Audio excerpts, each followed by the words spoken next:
Got my Viper in 2020, before I joined Exotic Car Hacks actually.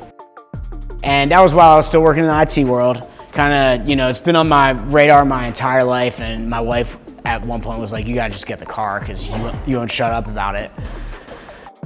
I finally got the car, and after I got the car, it just kind of like opened up a window of possibility. So, one cool thing about the car world is it's a tight-knit group, like tight community, as I'm sure all you guys know as you're here right now.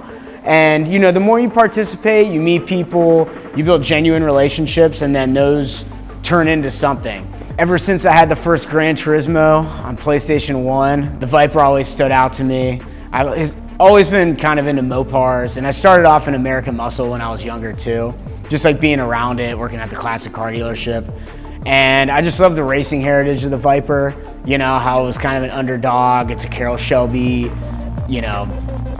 collaborated car. I mean, he's been known for taking out Ferrari and all that stuff.